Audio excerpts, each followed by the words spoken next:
딸이 저를 밀치며 소리쳤습니다. 엄마가 뭔데 상관이에요. 간섭하지 마세요. 그 순간 30년 동안 혼자 키운 딸이 제 뺨을 때렸어요. 저는 평생 착한 사람으로 살았습니다. 남편을 일찍 잃고 홀로 딸 하나 키우며 모든 걸 희생했어요. 초등학교 교사로 30년간 일하며 아껴서 모은 전 재산 3억 원, 당연히 사랑하는 딸에게 물려주려 했죠. 하지만 그날 밤 이후 모든 게 달라졌습니다. 저는 충격적인 결정을 내렸어요. 과연 무엇이었을까요? 딸이 전화로 울부짖었습니다. 엄마, 정말 그러실 거예요? 사위는 집 앞에서 일주일째 기다리며 무릎 꿇고 사과했어요. 심지어 딸이 임신까지 했다고 하더군요. 그런데 제가 우연히 들은 딸의 진짜 속마음은 정말 충격적이었습니다. 돈 때문에 찾아온 가족들의 추악한 민낯, 3억 원을 둘러싼 치열한 심리전, 그리고 예상 못한 반전 결말까지.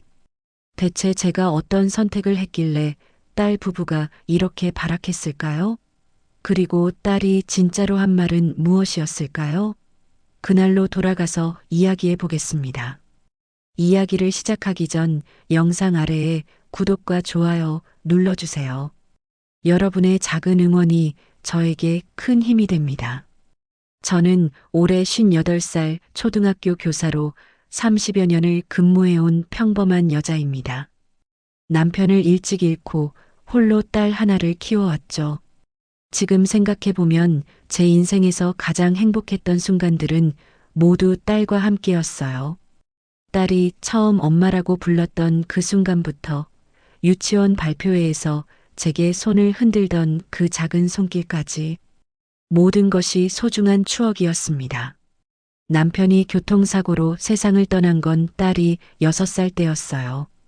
하늘이 무너지는 것 같았지만 딸을 보는 순간 울고 있을 시간이 없었죠. 엄마, 아빠 언제 와?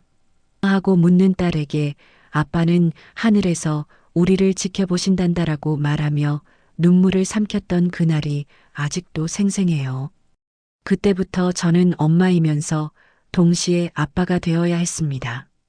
새벽 5시에 일어나 딸의 도시락을 싸고 학교에서 돌아와서는 딸의 숙제를 봐주고 밤늦게까지 과외비를 벌기 위해 학원에서 수업을 했어요.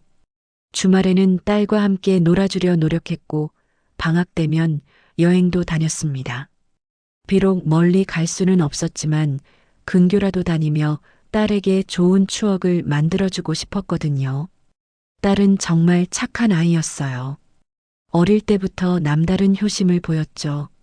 제가 감기에 걸려 누워있으면 물수건을 이마에 올려주고 생일이면 용돈을 모아 작은 선물을 사다 주곤 했습니다.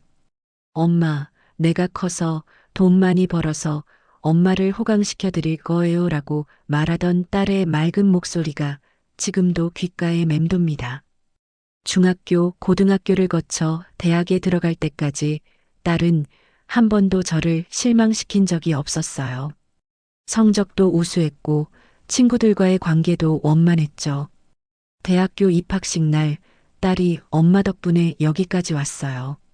정말 고마워요라고 말하며 안겨올 때 그동안의 모든 고생이 다 보상받는 기분이었습니다. 딸이 대학을 다니는 동안에도 저는 아끼며 살았어요. 교사 월급이 그리 많지는 않았지만 용돈도 넉넉히 주고 싶었거든요. 제가 입던 옷은 10년도 넘은 것들이었지만 딸에게는 항상 예쁜 옷을 사주려 했습니다. 맛있는 것도 딸이 좋아하는 것 위주로 해주고 저는 늘 반찬 투정 없이 먹었죠. 그렇게 절약하고 또 절약해서 모은 돈이 조금씩 쌓였어요. 교사라는 직업이 안정적이었기에 가능한 일이었습니다. 매달 일정 금액을 적금에 넣고 여유가 생기면 펀드에도 투자했어요. 부동산에도 조금씩 관심을 가지며 작은 원룸 하나를 매입하기도 했죠. 모든 게 딸을 위한 일이었습니다. 언젠가 딸이 결혼할 때 어려움 없이 살 수 있도록 해주고 싶었거든요. 딸이 대학 4학년이 되어 취업 준비를 할 때도 저는 최선을 다해 도왔어요. 자기소개서 첨삭부터 면접 연습까지 제가 할 수 있는 모든 걸 해줬습니다. 엄마, 면접 떨어지면 어떡하죠?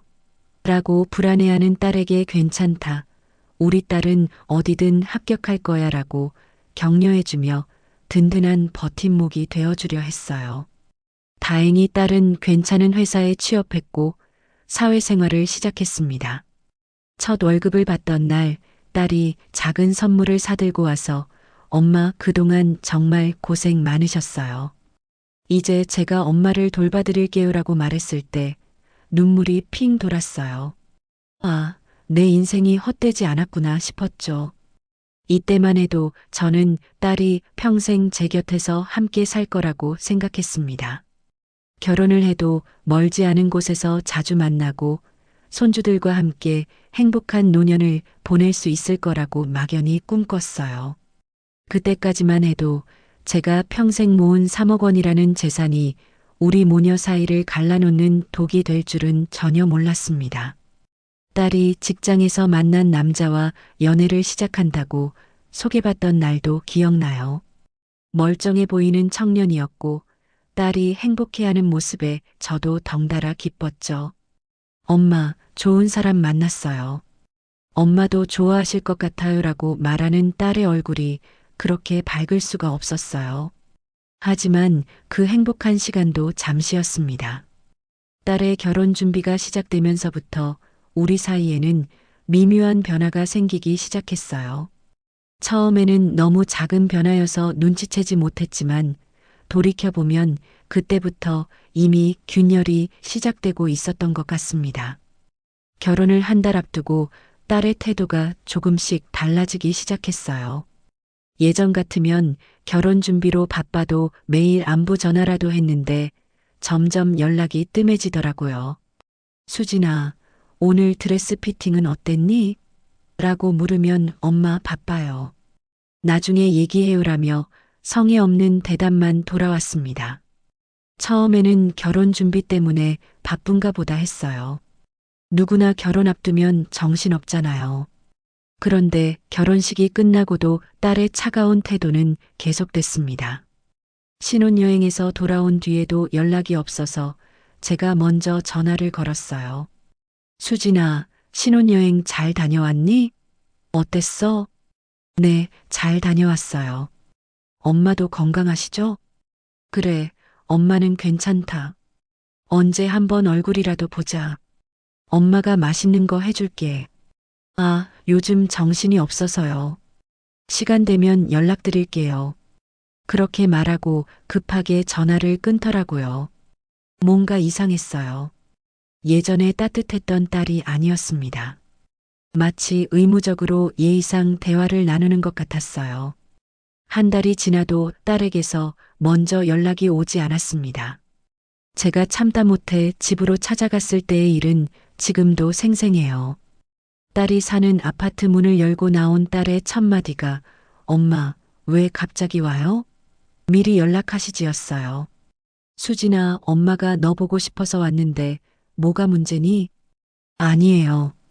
그냥 미리 연락해 주시면 좋을 것 같아서요. 그때 안에서 사위가 나왔어요. 예전 같으면 어머니, 어서 들어오세요라고 반갑게 맞이했을 텐데 그날은 어색한 인사만 하고 거실로 들어가더라고요. 딸도 마지못해 저를 들여보내는 기색이 역력했습니다. 거실에 앉아서 차라도 한 잔 마시며 이야기하려 했는데 분위기가 어수선했어요. 딸과 사위가 서로 눈짓하며 뭔가 신경 쓰는 듯한 모습이었죠. 1시간쯤 있다가 딸이 엄마 저희가 약속이 있어서요라고 하더라고요. 무슨 약속이니? 엄마 오랜만에 왔는데 지인들과 약속이 있어서요. 다음에 시간 맞춰서 뵙죠. 그렇게 저는 딸의 집에서 쫓겨나다시피 나왔습니다. 집으로 돌아오는 길에 가슴이 답답했어요. 이상했어요. 분명히 뭔가 달라졌는데 그게 뭔지 정확히 알 수 없었습니다. 그 이후로 딸과의 만남은 더욱 어려워졌어요. 전화를 해도 바빠요. 피곤해요. 다음에요라는 대답만 돌아왔습니다. 가끔 만나자고 해도 시간이 안 돼요라며 거절하더라고요. 예전 같으면 시간을 만들어서라도 만나려고 했을 텐데 말이에요. 어느 날은 딸이 다니는 회사 근처에서 우연히 마주쳤어요. 점심시간이었는데 딸이 동료들과 함께 식당으로 들어가는 모습을 봤습니다. 반가워서 수진아 하고 불렀는데 딸이 저를 보는 표정이 당황스러워 보였어요. 엄마, 여기 왜 와요? 은행 볼 일이 있어서 왔다가 우연히 마주쳤네. 점심 같이 먹을까? 아니요. 동료들과 약속이 있어서요. 엄마는 식사하세요. 그러고는 동료들에게 먼저 가세요라고 말하고 저와 조금 떨어진 곳으로 왔어요. 엄마, 앞으로는 회사 근처에 오시지 마세요. 동료들 앞에서 좀 그래요. 뭐가 그러니? 엄마가 딸 만나는 게 뭐가 창피한 일이라고? 그런 게 아니라 그냥 미리 연락하고 만나요. 갑자기 나타나시면 곤란해요. 그날 딸의 차가운 말투를 듣고 집에 와서 한참을 울었어요. 내가 딸에게 창피한 존재가 된 건가? 그런 생각이 들더라고요. 시간이 지날수록 딸은 저를 점점 멀리했습니다. 명절에도 바빠서 못 가요라고 하고 제 생일에도 축하해요라는 문자 한 통만 보내더라고요. 예전 같으면 작은 선물이라도 사들고 와서 함께 시간을 보냈을 텐데 말이에요. 어느 날 용기를 내어 딸에게 직접 물어봤어요. 수진아, 엄마가 뭘 잘못했니? 요즘 너 너무 달라진 것 같은데. 뭐가 달라졌다는 거예요? 그냥 결혼해서 바쁜 거예요. 그런 게 아니라 예전 같지 않다는 말이야. 엄마, 이제 저도 결혼했으니까 예전처럼은 안 되죠. 이해해 주세요. 이해해 달라고요. 30년을 키운 딸이 결혼했다고 해서 엄마를 이렇게 멀리하는 게 당연한 일인가요? 다른 집 딸들도 다 이런가 싶어서 주변 사람들에게 넌지시 물어보기도 했어요. 우리 집 며느리는 오히려 더 잘해줘요. 일주일에 한 번은 꼭 안부 전화하고 가끔 반찬도 갖다 줘요. 딸이 결혼해도 엄마는 엄마죠. 더 챙겨줘야 하는 거 아니에요? 다른 사람들 얘기를 들으니 더 서럽더라고요. 왜 우리 딸만 이럴까 싶어서 마음이 아팠습니다. 그런 와중에 사위와 몇 번 마주칠 기회가 있었는데 처음에는 괜찮았던 사위도 점점 저에게 차가워지는 게 느껴졌어요. 인사는 하지만 예전처럼 반갑지 않고 어색한 분위기였죠. 뭔가 딸과 사위 사이에서 제가 화제거리가 되고 있다는 느낌이 들었습니다. 정말 결정적인 순간은 추석 때였어요. 딸이 시댁에 가야 해서 못 가요라고 하는 거예요. 그건 이해할 수 있었어요. 하지만 추석 다음 날도 그 다음 주말도 피곤해서요.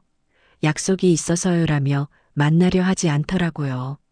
그때 깨달았어요. 딸이 의도적으로 저를 피하고 있다는 걸. 이제 저는 딸에게 불편한 존재가 되어버린 거구나 하는 생각이 들었습니다. 그 생각을 하니 가슴이 무너지는 것 같았어요. 30년을 키운 딸이 이렇게 달라질 줄은 정말 몰랐습니다. 혹시 제가 뭔가 잘못한 건 아닐까 싶어서 자책도 많이 했어요. 너무 오냐오냐 키웠나? 아니면 간섭을 너무 많이 했나? 그런데 생각해봐도 딸을 위해서 한 일뿐인데 뭐가 잘못된 건지 모르겠더라고요. 그렇게 시간은 흘러가고 딸과 저 사이의 거리는 점점 멀어져만 갔습니다.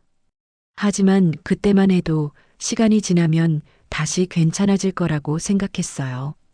설마 제가 딸에게 그런 끔찍한 말을 들을 줄은 꿈에도 몰랐습니다. 딸이 결혼한 지 1년이 지나던 어느 날이었어요. 사위가 회사에서 승진했다는 소식을 들었습니다. 다른 사람을 통해서 말이에요. 딸에게서 직접 연락이 온 게 아니라 동네 아는 분이 사위 승진했다며? 라고 물어보셔서 알게 된 거였어요. 그때 마음이 정말 아팠어요. 이런 좋은 소식도 엄마에게는 알려주지 않는구나 싶어서요. 하지만 그래도 축하해주고 싶었습니다. 딸이 행복하면 저도 기뻤으니까요. 승진 기념으로 뭔가 해주고 싶어서 딸이 좋아하는 음식을 만들기로 했어요. 갈비찜, 잡채, 나물 반찬까지 정성껏 준비했습니다. 새벽부터 시장에 가서 좋은 재료를 골라서 하루 종일 요리했어요. 딸이 어릴 때 좋아하던 음식들로만 골라서 말이에요. 음식을 다 준비하고 큰 보온통에 담아서 딸의 집으로 향했습니다.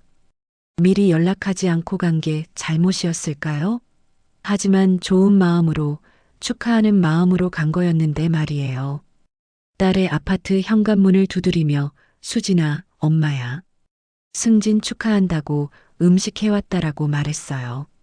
문이 열리고 나온 딸의 얼굴이 굳어 있었어요. 엄마, 왜 또 연락 없이 와요? 승진 축하하려고 왔지.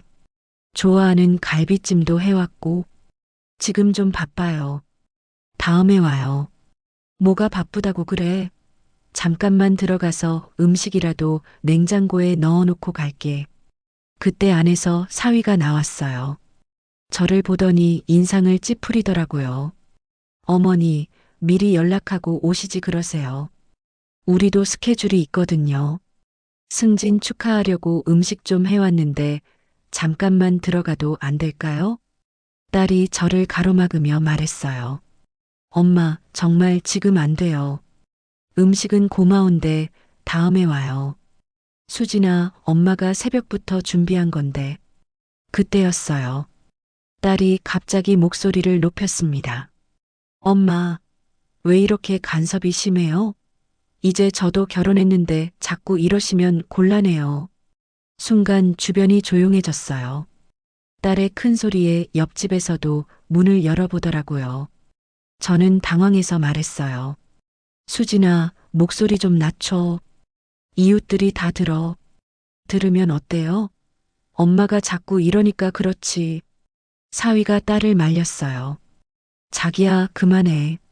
어머니께. 하지만 딸은 멈추지 않았어요.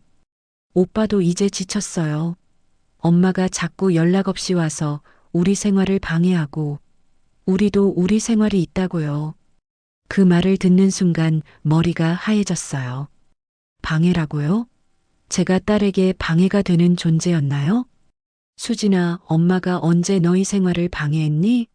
그냥 가끔 보고 싶어서. 가끔이 아니라 너무 자주 해요.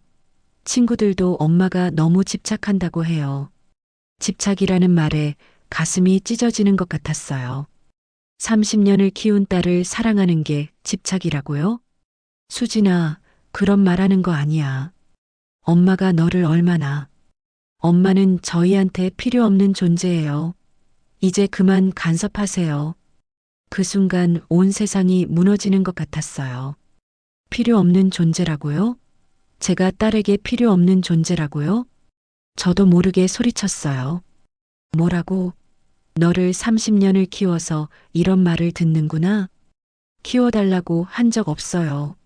엄마 혼자 키우고 싶어서 키운 거잖아요. 그때 사위가 딸을 말리려 했지만 딸은 멈추지 않았어요. 오히려 더 격하게 소리쳤습니다. 엄마 주제에 간섭하지 마세요. 우리 집에 함부로 오지도 마시고. 엄마 주제에? 제가 딸에게 주제 운운하는 소리를 들을 줄이야. 그때 분노가 치밀어 올랐어요. 너 지금 뭐라고 했니? 들리는 그대로예요. 이제 좀 우리를 내버려 두세요. 그러더니 딸이 저를 밀쳤어요. 갑작스러운 일이라 비틀거렸죠. 손에 들고 있던 보온통이 떨어져서 음식이 바닥에 쏟아졌어요. 수진아. 그런데 딸은 거기서 멈추지 않았어요. 화가 난 얼굴로 제 앞에 서더니 손을 들어 제 뺨을 때렸습니다. 짝! 그 짧은 순간이 정말 길게 느껴졌어요. 30년을 키운 딸이 엄마의 뺨을 때리다니. 뺨이 따갑다기보다는 마음이 너무 아팠어요. 사위가 놀라서 딸을 말렸어요. 자기야, 뭐 하는 거야? 어머니께 어떡해. 하지만 딸은 전혀 미안해하지 않더라고요. 오히려 더 화가 난 듯 소리쳤어요. 이제 됐죠? 더 이상 우리 앞에 나타나지 마세요. 정말 지겨워요. 저는 그 자리에 멈춰서서 딸을 바라봤어요. 제가 30년을 키운 딸이 맞나 싶었어요. 어떻게 엄마에게 이런 말을, 이런 행동을 할 수 있을까요? 쏟아진 음식을 보니 더욱 서럽더라고요. 새벽부터 정성껏 준비한 음식들이 현관 바닥에 흩어져 있었어요. 딸을 위해서 준비한 건데 이렇게 되다니. 수진아, 엄마가 뭘 그렇게 잘못했니? 잘못한 게 아니라 너무 집착해요. 친구들도 다 웃어요. 엄마가 딸한테 매달린다고. 매달린다고요? 자식을 사랑하는 게 매달리는 건가요? 너를 사랑해서 그런 건데. 그런 사랑 필요 없어요. 이제 정말 그만해요. 사위가 중간에서 어쩔 줄 몰라 하더라고요. 그런데 딸의 눈치를 보는 게 역력했어요. 결국 사위도 말했어요. 어머니, 오늘은 그만 가시죠. 상황이 좀. 그 말을 듣고 정말 모든 게 끝났구나 싶었어요. 사위마저 저를 내쫓는구나 싶어서 더욱 절망스러웠습니다. 바닥에 쏟아진 음식을 보면서 말했어요. 그래, 알겠다. 엄마가 너희한테 짐이었구나. 짐까지는 아니지만 너무 자주 와서. 아니다. 짐이 맞다. 엄마도 이제 알겠다. 그러고는 보온통만 주워서 나왔어요. 엘리베이터를 기다리는 동안 딸의 집에서 계속 소리가 들렸어요. 딸과 사위가 싸우는 소리였죠. 당신 왜 그렇게 했어요? 나도 모르겠어요. 그냥 화가 났어요. 어머니가 얼마나 상처받으셨겠어요. 알아요. 그런데 정말 답답했어요. 엘리베이터가 와서 탔는데 다리에 힘이 없어서 주저앉을 뻔했어요. 거울에 비친 제 모습을 보니 뺨이 빨갛게 부어 있더라고요. 딸이 때린 자리였어요. 집에 와서 거울을 보니 눈물이 왈칵 쏟아졌어요. 이 자국이 사라지면 모든 게 꿈이었으면 좋겠다는 생각이 들었어요. 하지만 현실이었어요. 제가 30년을 키운 딸에게 뺨을 맞은 게 현실이었습니다. 그날 밤 잠을 이룰 수 없었어요. 딸의 말이 계속 머릿속에 맴돌았어요. 필요 없는 존재, 엄마 주제에 집착한다, 매달린다. 그런 말들이 칼처럼 가슴을 찔렀어요. 정말 제가 잘못한 걸까요? 딸을 너무 사랑한 게 잘못인가요? 아니면 정말로 집착했던 걸까요? 온갖 생각이 들어서 잠을 이룰 수 없었습니다. 그때만 해도 딸이 사과할 거라고 생각했어요. 아무리 화가 났어도 엄마를 때린 건 잘못이니까 며칠 지나면 미안하다고 연락이 올 거라고 생각했죠. 하지만 일주일이 지나도 한 달이 지나도 딸에게서는 아무런 연락이 오지 않았어요. 마치 그날 일이 없었던 것처럼 말이에요. 그때 깨달았습니다. 딸이 저에게 한 말과 행동이 진심이었다는 걸. 그리고 이제 정말로 우리 사이는 돌이킬 수 없을 만큼 멀어졌다는 것을요. 그 일이 있고 나서 석 달 정도가 지났을까요? 어느 날 갑자기 수진이에게서 전화가 왔어요. 너무 오랜만이라 놀랐죠. 엄마, 안녕하세요. 요즘 어떻게 지내세요? 목소리가 그때와는 완전히 달랐어요. 부드럽고 다정했죠. 마치 예전에 착했던 수진이로 돌아간 것 같았어요. 그래, 엄마는 잘 지내고 있다. 너는 어떻고? 저도 잘 지내고 있어요. 엄마, 그때 일은 정말 죄송했어요. 드디어 사과하는구나 싶었어요. 하지만 뭔가 어색했어요. 너무 갑작스러웠거든요. 그래, 엄마도 그날은 좀 그랬네. 서로 감정이 격해져서. 엄마가 뭘 잘못하셨어요? 제가 너무 예민했던 것 같아요. 오빠도 엄마께 사과드리고 싶어 해요. 그 말을 듣고 마음이 조금 누그러졌어요. 그래도 내 딸이구나 싶었죠. 그럼 언제 한번 보자. 엄마가 맛있는 거 해줄게. 네, 좋아요. 이번 주말에 저희가 찾아뵐게요. 주말이 되어서 수진이와 사위가 집에 왔어요. 꽃까지 사들고 와서 정중하게 인사했어요. 어머니, 그때는 정말 죄송했습니다. 제가 수진이를 잘못 말렸어요. 사위가 고개를 숙이며 사과하는 모습을 보니 마음이 좀 풀렸어요. 수진이도 엄마 정말 미안해요. 제가 너무했어요 라고 말하며 눈물까지 보이더라고요. 그날은 오랜만에 화기애애한 시간을 보냈어요. 수진이가 예전처럼 제 팔에 기대기도 하고 엄마 음식이 제일 맛있어요 라고 말하기도 했죠. 사위도 어머니 요리 솜씨가 정말 대단하세요 라며 칭찬해 줬어요. 그런데 이상했어요. 자꾸 집안을 둘러보는 거예요. 특히 거실에 걸린 예금 통장 복사본이나 부동산 관련 서류들을 유심히 보더라고요. 제가 정리정돈을 좋아해서 중요한 서류들은 투명 파일에 넣어 선반에 정리해뒀거든요. 엄마, 요즘 건강은 어떠세요? 혼자 사시니까 걱정돼요. 건강은 괜찮다. 아직 일도 하고 있고, 정년퇴직까지 얼마나 남았어요? 2년 정도 남았지. 그때 사위가 끼어들었어요. 어머니, 퇴직하시면 뭐 하실 계획이세요? 글쎄, 아직 생각 안 해봤는데. 그냥 편히 지내야지. 어머니 혼자 사시기엔 이 집이 너무 크지 않아요? 관리도 힘드실 텐데. 왜 갑자기 집 얘기를 하는지 모르겠더라고요. 그냥 안부차하는 말인가 싶어서 대수롭지 않게 생각했어요. 아직은 괜찮다. 익숙한 곳이라. 수진이가 말했어요. 엄마, 나중에 몸이 불편해지시면 저희 근처로 이사 오세요.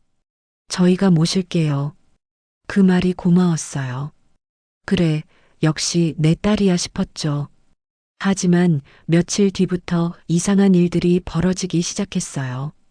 동네 사람들이 저를 보는 시선이 달라진 거예요. 선생님, 딸 정말 잘 키우셨네요. 3억이나 모으셨다며? 어떻게 그걸? 동네에서 다 얘기하던데요. 교사로 일하면서 그렇게 모으기 쉽지 않을 텐데. 깜짝 놀랐어요. 제 재산 규모가 어떻게 동네에 알려진 걸까요? 저는 아무에게도 말한 적이 없는데 말이에요. 그 다음 주에 또 다른 이웃이 말했어요. 딸이 효녀네요. 어머니 재산 다 물려받을 거라며? 그제야 뭔가 이상하다는 걸 느꼈어요. 누가 제 재산 얘기를 하고 다니는 걸까요? 며칠 뒤 수진이에게서 또 전화가 왔어요. 엄마, 오빠랑 상의한 게 있는데요. 시간 있으실 때 한번 만나요. 무슨 상해? 말로는 설명하기 어려워서요. 직접 뵙고 말씀드릴게요. 그 주말에 만났는데 수진이와 사위의 태도가 또 달라져 있었어요. 너무 친절하고 정중했어요. 마치 저를 모시는 것처럼 말이에요. 어머니, 저희가 생각해 봤는데요. 사위가 조심스럽게 꺼냈어요. 어머니께서 혼자 계시는 게 걱정돼서요. 저희 집 근처에 좋은 아파트가 있는데 거기로 이사 오시면 어떨까요?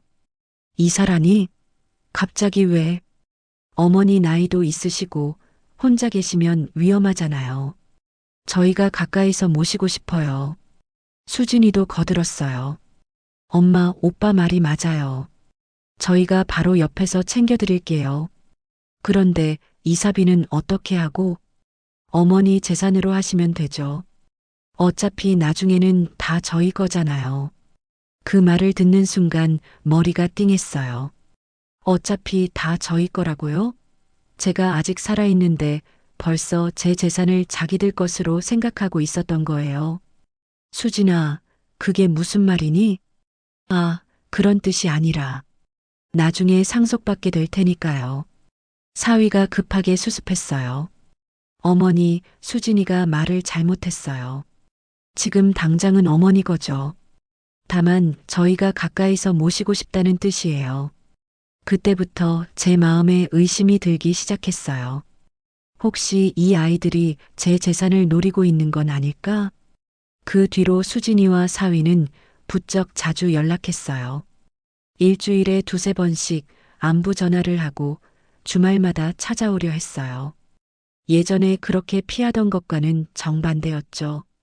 엄마, 몸은 괜찮으세요? 병원 가실 때 저희가 모셔다 드릴게요.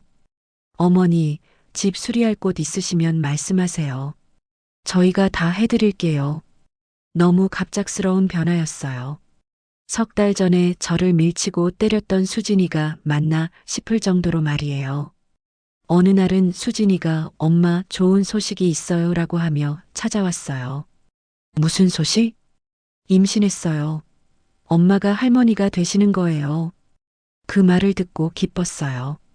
손주를 보게 되다니. 하지만 동시에 이상한 생각도 들었어요. 왜 하필 지금 임신 소식을 알려주는 걸까?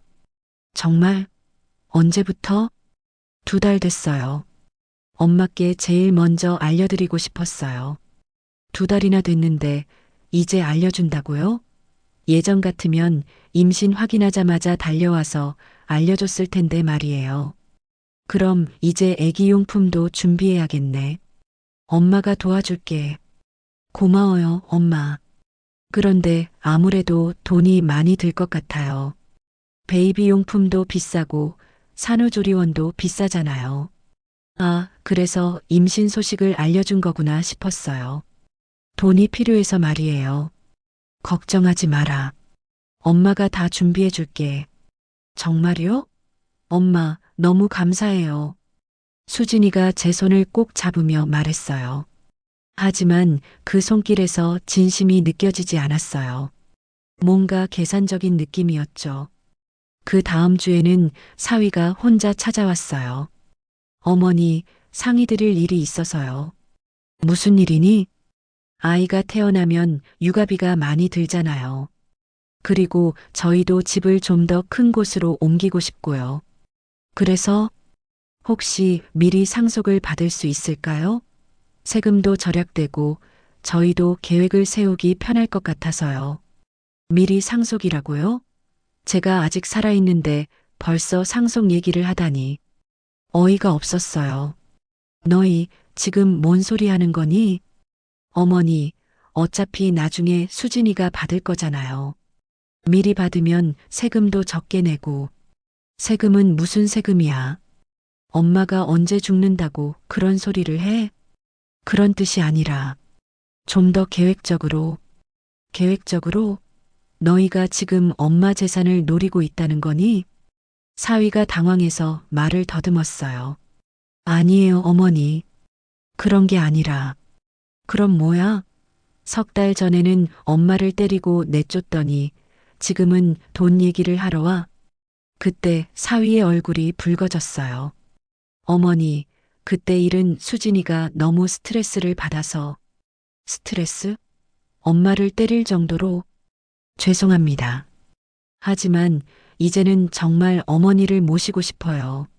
모시고 싶다는 말이 공허하게 들렸어요. 진심이 아니라는 게 너무 뻔했거든요. 그날 밤 혼자 생각해 봤어요. 동네에 제 재산 소문이 퍼진 것도, 갑자기 달라진 수진이와 사위의 태도도 모든 게 연결되어 있었어요. 제 3억 원 때문이었던 거죠. 일주일 뒤에 수진이가 또 왔어요. 이번에는 배를 쓰다듬으며 말했어요. 엄마, 태교에 좋다고 해서 클래식 콘서트 가려고 하는데 티켓이 비싸요. 얼마인데? 20만 원이요. 그런데 저희 형편에는 좀. 또 돈 얘기였어요. 태교라는 핑계로 돈을 달라는 거였죠. 그래, 엄마가 줄게. 정말요? 고마워요, 엄마. 그렇게 돈을 주긴 했지만 마음이 편하지 않았어요. 이 아이들이 정말 저를 사랑해서 오는 건지 아니면 돈 때문에 오는 건지 확신이 서지 않았거든요. 그러던 어느 날 우연히 충격적인 사실을 알게 됐어요. 아파트 관리사무소에 볼 일이 있어서 갔는데 거기서 수진이와 사위를 목격한 거예요. 그런데 그들이 나누는 대화를 들었습니다. 여보, 어머니 통장에 돈이 얼마나 있는지 확인했어? 대충 봤는데 적금만 2억 정도 되는 것 같아. 부동산까지 합치면 3억은 넘을 거야. 다행이다. 생각보다 많네. 그러게. 처음에는 그냥 무시하려고 했는데 이 정도 돈이면 무시할 수 없지. 임신한 척 하는 것도 효과가 있는 것 같아. 어머니가 완전 넘어가셨어. 임신은 진짜야. 다만 어머니한테 좀 더 잘해서 상속 확실히 받는 거지. 제가 듣고 있는 줄도 모르고 그런 대화를 나누고 있었어요. 그 순간 온몸이 떨렸습니다. 결국 돈 때문이었구나. 제 재산 때문에 다시 찾아온 거였구나. 그날 집에 와서 거울을 보니 얼굴이 새하얗더라고요. 충격이 너무 컸어요. 임신도 진짜지만 그것까지도 계산에 넣고 있었던 거예요. 손주에 대한 기대마저도 이용당한 기분이었습니다. 그때 결심했어요. 이제 더 이상 이 아이들에게 휘둘리지 않겠다고. 제가 평생 모은 소중한 재산을 이런 식으로 탐내는 사람들에게 줄 수는 없다고 말이에요. 그날 밤 잠을 이루지 못하고 고민했어요. 어떻게 해야 할까? 그냥 모른 척하고 넘어갈까? 아니면 아예 확실하게 정리해버릴까? 다음 날 아침 일찍 변호사 사무실을 찾아갔습니다. 평생 변호사 사무실에 가본 적이 없었는데 그날은 정말 결심이 섰거든요. 선생님, 유언장을 작성하고 싶습니다. 아, 그러세요. 상속 관련해서 특별한 사정이 있으신가요? 제가 겪은 일을 차근차근 설명했어요. 변호사도 놀라더라고요. 그렇다면 딸을 상속에서 배제하고 싶으시다는 말씀이신가요? 네, 그렇습니다. 하지만 딸이 유일한 상속인이시잖아요. 그럼 재산을 어떻게 처분하실 계획이신지요? 그때 문득 떠오른 게 있었어요. 제가 30년간 교사로 일하면서 만났던 아이들 중에 가정 형편이 어려워서 공부를 포기해야 했던 아이들이 많았거든요. 장학재단에 기부하면 안 될까요? 물론 가능합니다. 아주 좋은 선택이라고 생각해요. 그렇게 유언장 작성을 시작했어요. 제 전 재산 3억 원을 어려운 아이들의 장학금으로 쓰겠다고 명시했죠. 수진이는 법정 상속분조차 받을 수 없도록 확실하게 배제했어요. 유언장을 작성하고 나니 마음이 후련했어요. 제 재산이 정말 필요한 아이들에게 도움이 될 거라는 생각에 오히려 뿌듯했죠. 그런데 일주일 뒤에 수진이에게서 급한 전화가 왔어요. 엄마, 큰일 났어요. 병원에서 조심하라고 했는데 출혈이 있어서 입원했어요. 뭐, 지금 어느 병원에 있니? 선병원이요. 엄마, 빨리 와주세요. 무서워요. 급하게 병원으로 달려갔어요. 그래도 손주니까 걱정이 되더라고요. 병원에 도착해 보니 수진이가 침대에 누워 있었어요. 수진아, 괜찮니? 의사는 뭐라고 하던? 안정을 취하면 괜찮다고 해요. 엄마, 무서웠어요. 눈물을 보이며 제 손을 잡더라고요.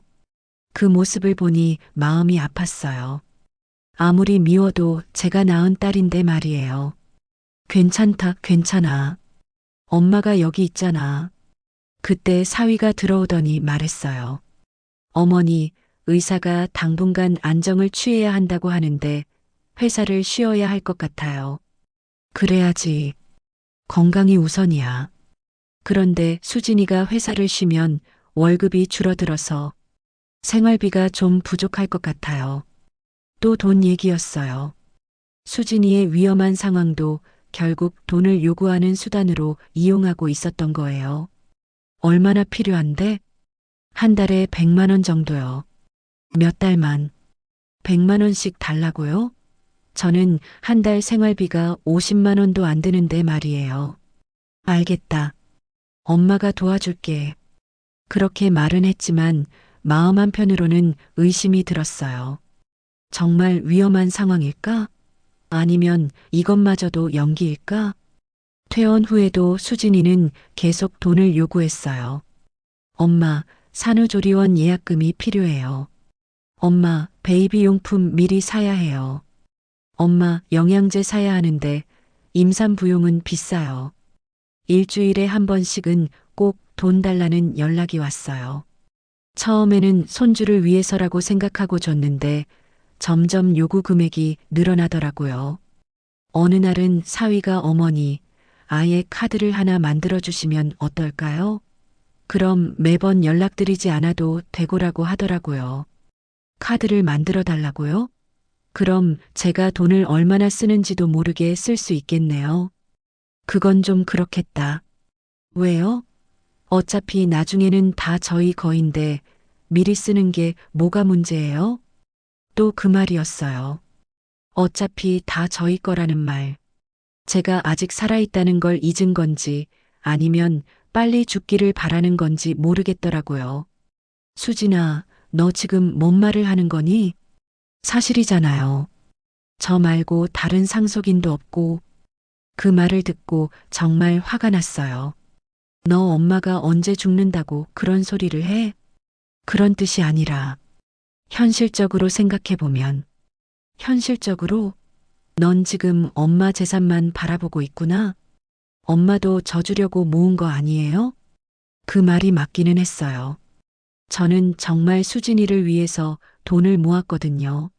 하지만 이런 식으로 탐내는 건 아니었어요. 그때 마침 수진이 핸드폰이 울렸어요.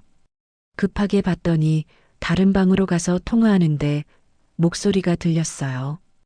응, 지금 엄마 집에 있어. 돈 좀 받으려고. 아직 확실하지 않아. 유언장 같은 거 있는지 확인해 봐야겠어. 잠깐만. 수진이가 제가 듣고 있다는 걸 깨달았나 봐요. 급하게 전화를 끊고 나왔어요. 누구랑 통화했니? 아, 친구요. 병원 일로. 거짓말이라는 게 뻔했어요.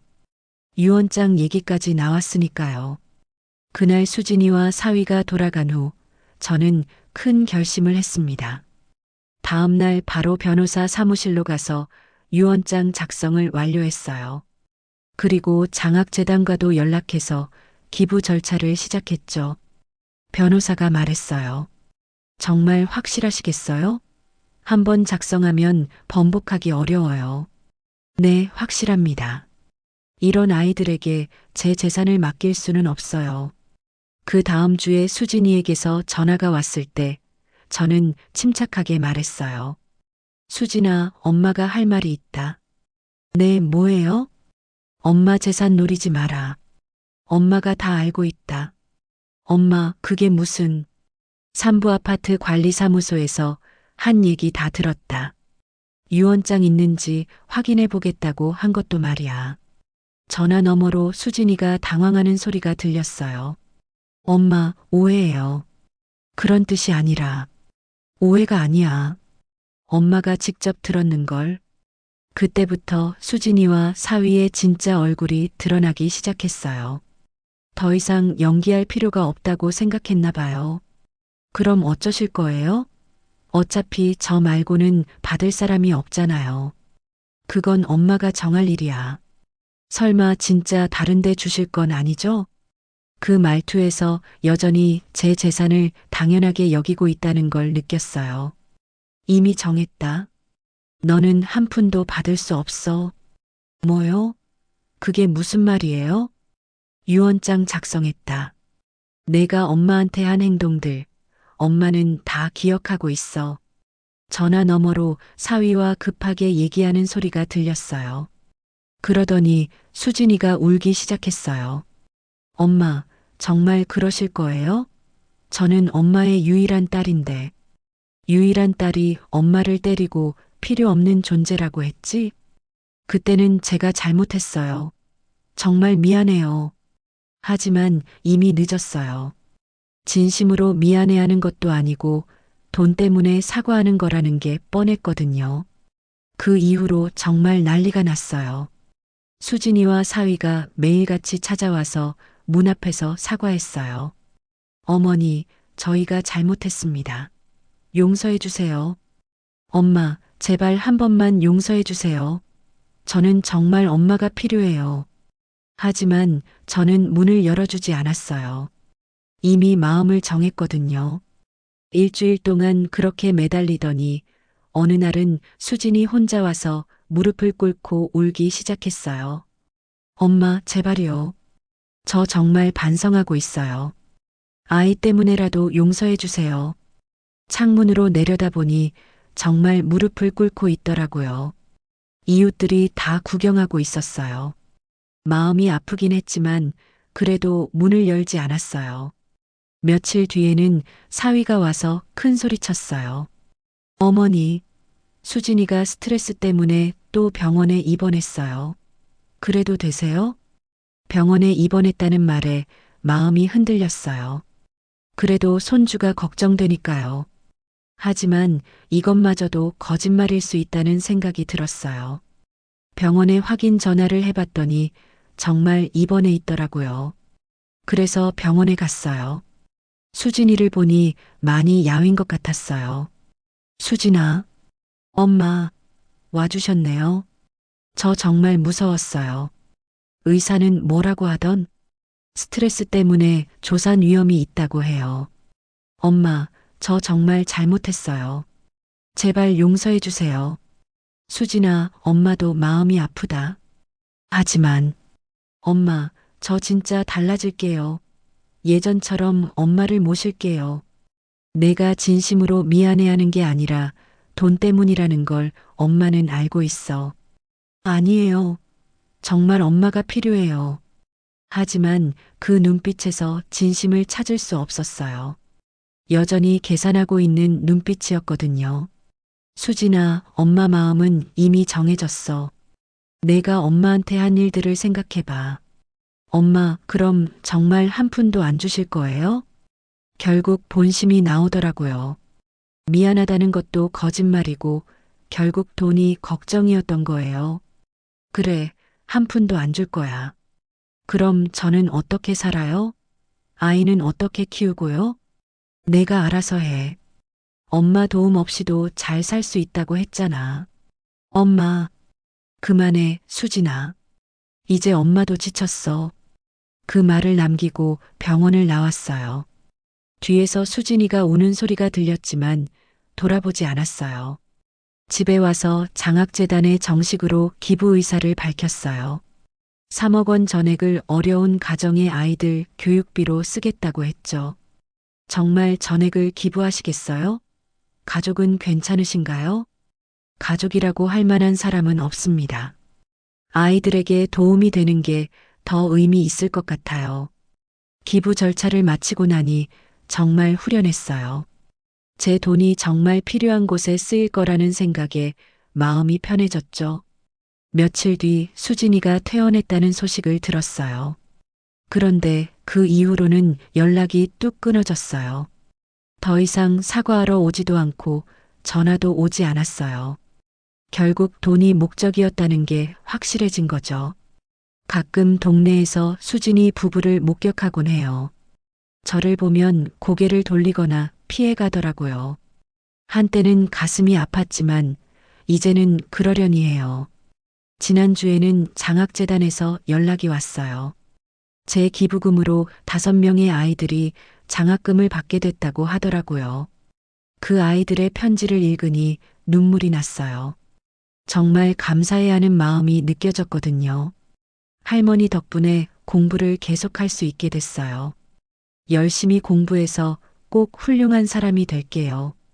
그런 편지를 받으니 제 선택이 옳았다는 확신이 들었어요. 제 돈이 정말 가치 있는 곳에 쓰이고 있구나 싶었죠. 이제 저는 자유롭습니다. 수진이 눈치를 볼 필요도 없고 재산 때문에 이용당할 걱정도 없어요. 물론 외롭긴 해요. 30년을 함께한 딸을 잃은 건 큰 상실이니까요. 하지만 이제는 제 자신을 위해 살기로 했어요. 그동안 딸만 생각하며 살았는데 이제는 제가 하고 싶은 일들을 하며 살 거예요. 여행도 가고 취미 생활도 하고 새로운 사람들도 만나면서 말이에요. 수진이는 이제 제게 딸이 아닙니다. 그냥 남남이에요. 슬프지만 그게 현실이고 저는 그 현실을 받아들였어요. 여러분도 비슷한 상황에 놓이신다면 어떤 선택을 하실지 정말 궁금해요. 가족이라는 이름으로 이용당하는 것과 혼자 사는 것 중에 어느 쪽이 더 나은 선택일까요? 댓글로 여러분의 생각을 들려주세요. 이제 저는 수진이의 엄마가 아니라 저 자신으로 살아갑니다. 그리고 그 선택을 후회하지 않아요. 여러분, 오늘 이야기 어떠셨나요? 앞으로도 진짜 인생 이야기, 진한 감동의 순간들을 전해드릴 환갑 오디오가 함께하겠습니다. 영상이 마음에 드셨다면 구독과 좋아요 버튼을 꼭 눌러주세요. 알림 설정까지 해두시면 더 많은 삶의 이야기와 지혜를 가장 먼저 받아보실 수 있습니다. 따뜻한 마음으로 10년은 더 젊게, 20년은 더 행복하게 사는 그날까지 환갑 오디오였습니다. 감사합니다.